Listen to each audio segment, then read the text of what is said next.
This video will cover notes T.1.D, which is on right triangle trig. So a lot of this will be familiar to you from geometry. Remember SOHCAHTOA and sine, cosine, tangent. That's the kind of stuff we're going to look at today. Before we get into that, though, we're going to talk about drawing angles. Okay, in degrees. So if I were to wanted to draw a 715 degree angle, well, I already know that's more than one full circle. So remember, all our angles start on the positive x-axis. Okay, so I know I would start here and I would go around a full circle, and that would be 360 degrees. From 360 to 715, I have to see how much I have left. So I'm going to go ahead and subtract there. And that gives me 355. So I've already done 360 degrees. I need to do another 355 degrees. So all the way back to almost a full circle, just 5 degrees short of a full circle. That is a 715 degree angle. Okay, same thing over here. This time it's a negative 620, so that means I'm going to start on my positive x-axis, but I'm going to go clockwise this time. So if I go a full circle, that's 360 degrees. Alright, so again I'm going to subtract to see what I have left, and 620 minus 360 is 260. So I have 260 degrees left. Well, to here would be another 180. If I went all the way to the y-axis, that would be 270 degrees. So I'm going to go just short of my y-axis, all right, by about 10 degrees. That is a negative 620 degree angle. All right, we can do the same thing with radians, and in radians, you have two different options for how you can figure out where to draw the terminal side. One option, so this is a negative angle. So if I were to draw negative angles in radians, when I get here, this would be negative pi over 2. Alright, if I went all a half circle, that would be negative pi.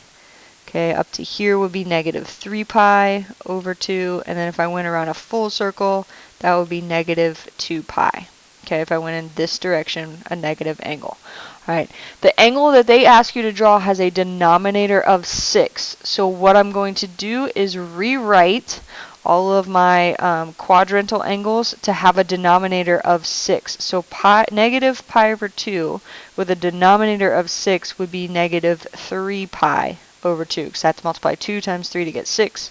So negative 1 times 3 is negative 3. Same thing here. Negative pi would be negative 6 pi over 6. So I'm just writing equivalent fractions that have the denominator of 6 because that's the angle that they asked me to draw. This would be negative 9 pi over 6, and then a full circle would be negative 12 pi over 6. Now I'm trying to draw negative 13 pi over 6, so that means it would be a full circle. That's 12, 13, so I need just a little bit more. Alright, and that's what that would look like.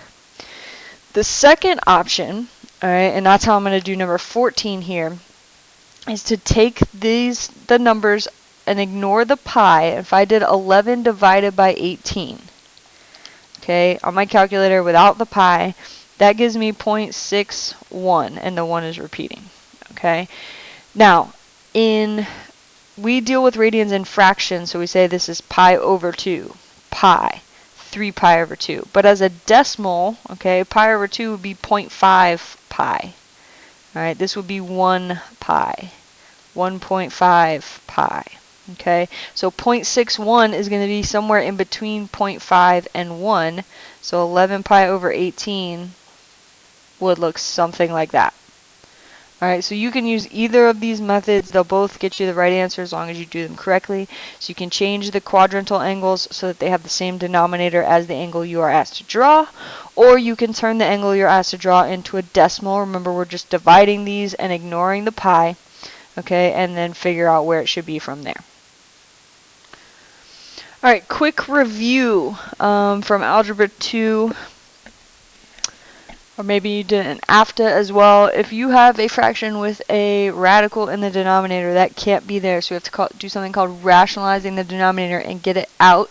Alright, so maybe you'll remember this. I'm going to multiply by the square root on both the top and the bottom. So when I do that on the top, I get 3 times the square root of 23. And on the bottom, the square root of 23 times the square root of 23 is just 23.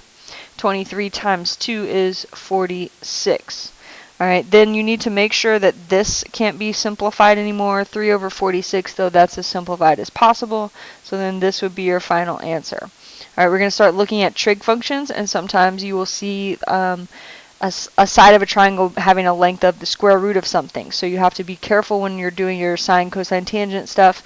If you have a radical in the denominator, you need to get it out. So that was just a review. Alright, so now we're going to take a little trip back to geometry. SOHCAHTOA. Alright, sine, cosine, and tangent.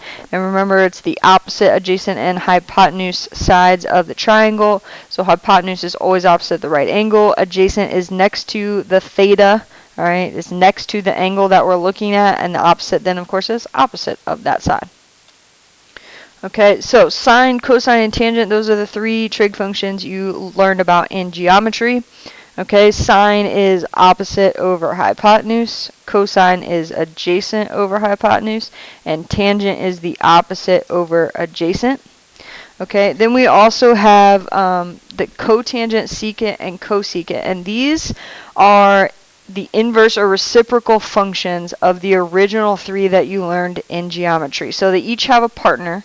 Sine and cosecant are inverses of each other.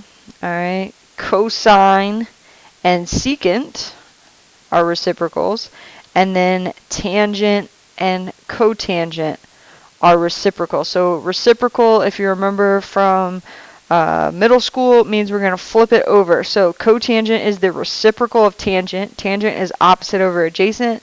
Cotangent is going to be adjacent over opposite.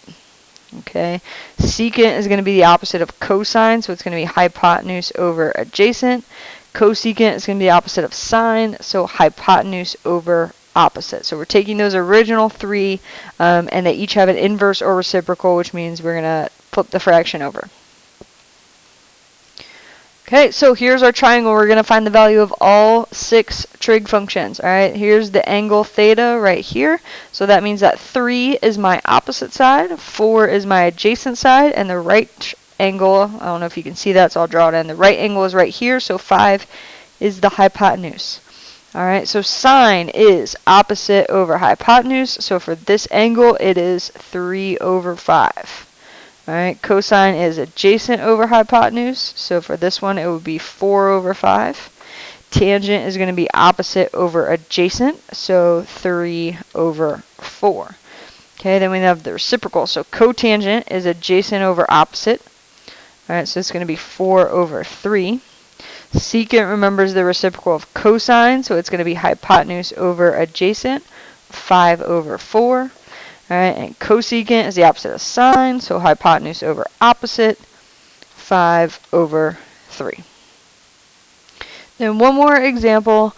Like I talked about, you're going to have triangles that have a length of the square root of something. So here, square root of 41 is the hypotenuse. Okay, so any trig function that has the hypotenuse in the denominator, we're going to have to rationalize to get it out. So sine, remember, is opposite over hypotenuse. So for this angle, it would be 4 over the square root of 41, and then we would need to multiply the top and bottom by the square root of 41 to get that out of there. So I end up with 4 square root 41 over 41. This would be my final answer for the sine of this angle. Alright, cosine adjacent, 5 over hypotenuse. And then I need to do the same thing, multiply by square root of 41 over square root of 41. And so I end up with 5 square root 41 over 41. Alright, tangent is opposite over adjacent, so that's just 4 over 5. I don't have to worry about it because there's no square root. Cotangent, adjacent over opposite, 5 over 4. Nothing to worry about there. Secant is the opposite of cosine. Alright, so it's going to be hypotenuse over adjacent. So the square root of 41 over 5. And I don't need to rationalize anything there because my square root is in the numerator, and that's fine. Cosecant is the opposite of sine, so it's going to be hypotenuse over opposite. So in this case, it's the square root of 41 over 4. Okay, that's it on your homework. They are going to give you some triangles where they may only give you two sides. So they might give you the square root of 41 and 5, and you need to find that missing side. All right, that is, remember, Pythagorean theorem. So a squared plus b squared equals c squared, and make sure that you're plugging the hypotenuse in for c.